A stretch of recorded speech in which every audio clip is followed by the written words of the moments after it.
are living a lie about ourselves. Some of us believe that we are finished in life. Some of us, everything you are thinking about yourself is evil, negative, bad. Oh, I am too short. If only as I'm as tall as Pastor Esther, people would have been respecting me. They are looking down on me because I'm short. Oh, if I was as slim as Daddy Prince, I will wear any kind of suit. Oh, if my nose is as pointed as so and so, by now I would have married. Oh, only because I am black, that's why they are insulting me. Then you go and buy a bleaching cream. By the time you finish applying bleaching cream, you become what Nigerians call the face of Fanta, the leg of Coca-Cola. Coke. You know what it means? The face is Muzungu, the legs, Africans. So you are seeing a human being that they say she's brown facially, but when she opens other parts, she's charcoal. What is the problem here? You are not thinking true of yourself. If you are thinking true of yourself, you should tell yourself, I am black and beautiful. I am short and powerful. I am slim, I can pass for a model. I am fat because he has fully loaded me with benefits.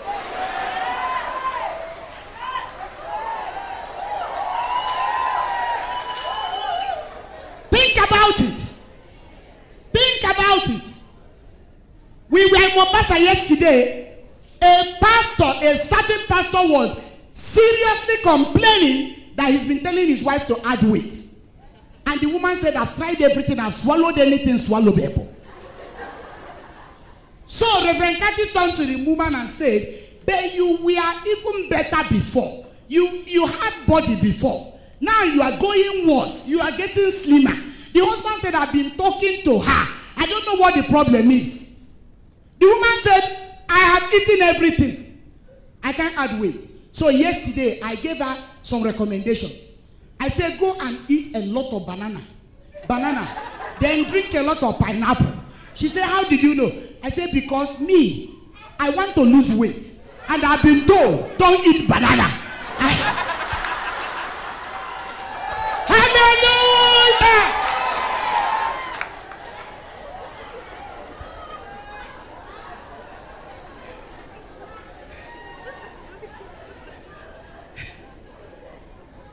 I told her that some time ago, I will balance at home at night. And I will tell teachers to go and squeeze for me fresh pineapple from Uganda. Because I drink everything fresh. I don't drink packaged things. So, she will squeeze. But I didn't start like that. It's a product of thought. Some years ago when I was drinking other things, Conco mixture. You know those juice that are painted red. You dilute them with 5 bottles of water. When I used to drink them, the green one, the yellow, I was seeing myself one day getting rid of them. So when we traveled to Egypt and we were sailing on River Nile, they now took us to the Pharaoh's village. And they brought us to the place where they said that they used to squeeze fresh juice for Pharaoh. If you have read the Bible, you will know that Pharaoh, before nutritionists started today, Pharaoh started drinking fresh juice before Jesus was born. So Pharaoh, they were showing us how they will press grape, pomegranates. And I was saying, a hidden king. We wake up in the morning and people will line up and say, Your Majesty, what do you want to drink? He said, pomegranates. They will pluck it without adding water. They will squeeze it and give him, he will drink. I say one day, Esther Obasi-Ike, you will wake up, call somebody, say squeeze pomegranate, and you will drink. Today, any fruit in the world, I want to drink. Even you, I can call you Pauline, come and squeeze it. You can't say no. Jane, I can tell you, come to my house tomorrow. Will you say no? You will even say it's a privilege. You come. It's a product of thought. So I told the woman I know by experience, I'm a nutritionist. When you have been sick for a time, you can become a doctor without certificate. When somebody says I have headache, you diagnose and prescribe. You say that thing looks like the one I had 2 years ago. Go and buy paracetamol. In Nigeria, everybody is a doctor. We only go to hospital when we are about to give up.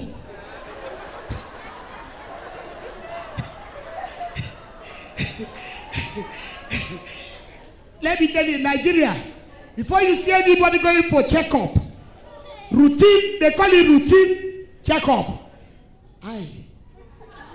He will ask you, what am I checking? To go and discover the one I didn't know before.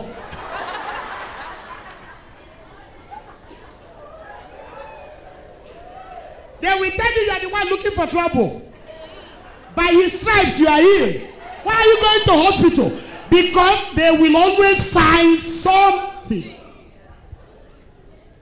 So when headache comes in Nigeria, we go to chemist first. When you get there, you call the chemist man doctor, and he prescribes. It's only when you are about to give up, your relative will rush you to hospital. When I came to Kenya, I know better.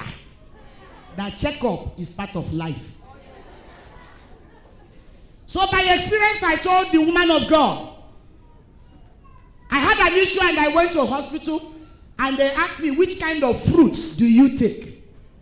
I said, every night I drink fresh pineapple. They say, now you are talking. That's why your sugar is like this. You have to stop completely pineapple and banana. And they sentenced me to watermelon. So those in protocol, you know why I take watermelon now. But by my sentence and affliction of not taking pineapple, I have advised somebody in Mombasa. But you know her own issue, she wants to add weight. The husband is concerned. Can you imagine? Some of us are going to the gym every day. Makuria, Lucy, Bataraba, ooh. And another man is saying, God, I cover her with flesh. In the name of Jesus. What is the issue here? And when the man was complaining and the wife was arguing, I told her to relax, that I understand what the man is communicating. I'm a pastor with experience, 20 years of experience. When a man holds you, he wants to hold a human being, not a spirit.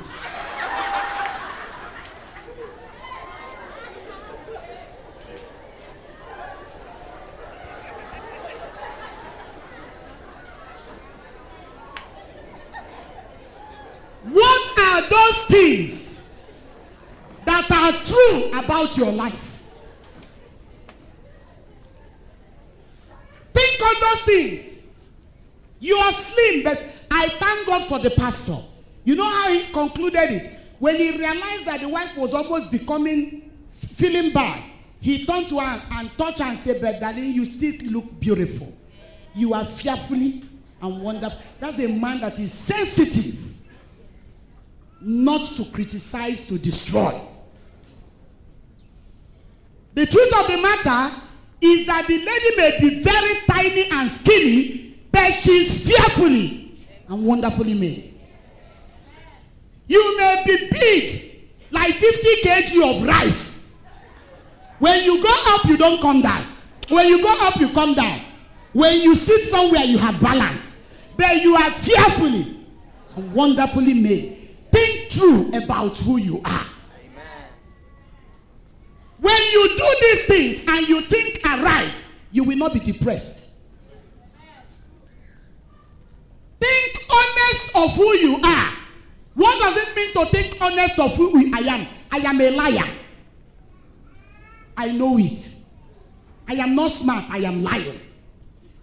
Yesterday as I ministered in Mombasa, around the time I wanted to close, the Lord told me that so many people that were there were living in sin, perpetual sin. And I said, you are here, you are born again. You are really born again. But you are living in sin. Your life is sin. I didn't tell anybody to close eyes. I said, just lift up your hand. Half of the congregation stood up. Raised their hands. I said, stand up, they stood. We still talk about it as we were coming to Nairobi yesterday. God, we thank you for delivering your people yesterday.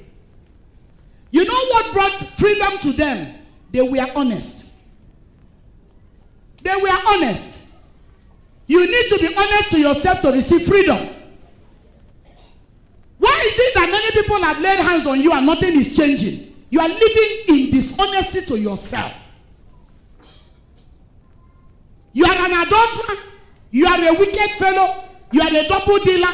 You are lazy. Wake up and tell yourself, Esther Obasi-Ike, what is killing you is laziness. Somebody was talking yesterday, she said, some of you will sleep and sleep and sleep until you start having dreams. 10 a.m. you are still on bed sleeping. He said at that time, crocodile will be pursuing you on land. When you wake up, you say, demon, you found your grandfather that died in 1900. Meanwhile, it's oversleeping that is worrying you. People are going to work, you are busy sleeping. Then after you come to ask for 20 shillings. You know how you entered into that relationship. That marriage is not working. You know that when you were to get married, you were born again. But because you were desperate for Mr. So-and-so, you married somebody that is not born again. And in your heart you said, he will change. Or the other way around, she will change. 10 years down the line, you are in hell. And you are going from one man of God to the other. Complaining about your wife or your husband. And they will pray for you and nothing is happening. Come to a place where you are honest to yourself. Say, I missed the way. So that God can have mercy on me. Think on these things. Honest. Pure. Lovely. Before you take that step, ask yourself, will this bring praise? Does it have good virtue? Will it have good report? This is one of the things that keep me as a Christian. I ask myself, if anybody hears that Pastor Esther did this, what will the fellow say? I say half of the people will backslide. Others will be so disappointed at God. Some will say, how can this woman do this? This woman? After we come here and take the bull by the horn, 8 hours. How can this woman do this? When I ask myself, what I'm about to do, will it bring good report? Does it have praise? If people hear it, will they be saying, praise the Lord? If they will not do it, I will not think of those things. Think positively. For you to think positively, you need to have a sound mind.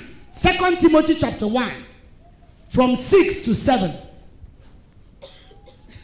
2 Timothy 1, 6 to 7, I read. Wherefore I put thee in remembrance, that thou stir up the gift of God, which is in thee, by the putting on of my hands. Verse 7. For God has not given us the spirit of fear, but of power, and of love, and of sound mind. You can look up. Paul was speaking to his spiritual son Timothy. He had laid hands on Timothy, just like at different times of life we have laid hands on you. Whenever you are in the church and we lay hands on you, we are impacting something on you. Don't ever think that we lay hands on you because we just want to lay hands or do show. When your spiritual authority puts hands on you and say, I pray for you, immediately, instantly, there is something that is transferred to you. So Paul told Timothy, I laid hands on you and I transferred a certain gift to you.